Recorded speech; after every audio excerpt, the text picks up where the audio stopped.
What's up, mother? Today's video is on, does eating fat make you fat? The answer is maybe. Why maybe?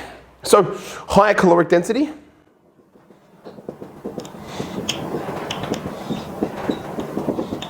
Per 100 grams, let's say we've got a watermelon, for example. If you use 100 grams of watermelon, it's about 30 calories in that. 100 grams of fat, it's probably about 500 to 600 calories in that.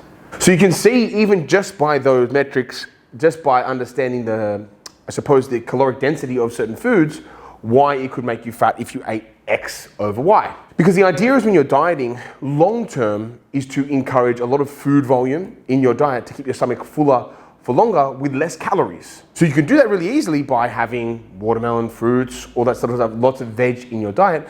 But the minute that you start adding in fat is the minute that you start decreasing your food volume or stomach volume. And you do that, means you're going to be hungrier in shorter periods of time, means you're going to want to replace that food because you're like, well, fuck, there's not much in here, so let's get some stuff in here. And psychologically, that can, I suppose, circumvent that process. Even though you've had the same calories, just by the food volume alone, your brain's naturally going to want to tell your body, like, hey, I think it produces ghrelin, that hormone, that our hunger hormone, that says like, hey, we need to eat and we need to eat now.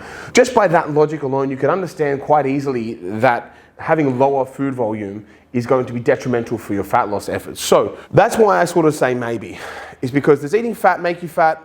I mean, not really. It's always calories in versus calories out. Calories in versus calories out. But will you be hungrier on a higher fat diet? I'd probably say yes. That's why it's just like keto diets aren't really sustainable. That's why you can't really just eat cottage cheese or like cottage cheese or like high dairy products for your only source of nutrients. They're higher in fat. Yeah, some of them are really high in protein, or like, let's say, steak. You could eat that, you just eating steak alone, high in fat, high in protein, but it's just not very sustainable as well for one. It's not very enjoyable. Sustainability.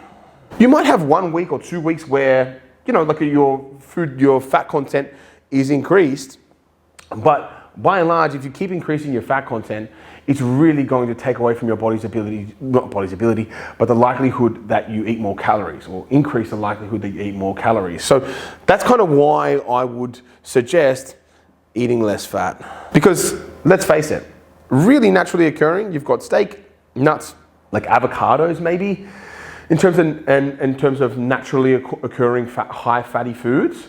But let's say if we did with high carbohydrate based foods, you've got so many more options. We've got like seeds, grains, all that sort of shit, plants, vegetables, all that sort of jazz, right? Legumes, they're gonna be higher in carbs, higher in protein, and low in caloric density. So it means you can eat a lot more for the same amount of calories, which makes dieting very, very easy, versus high fat stuff.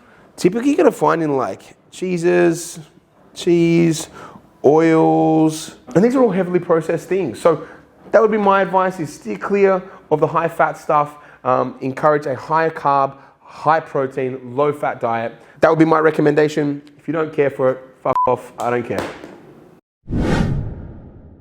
Team, if you like that video, be sure to click here for your next video, or here for something that you may like, all that sort of stuff. And make sure you subscribe and click the notification bell to make sure you get all our videos. We make at least one video daily on a different topic.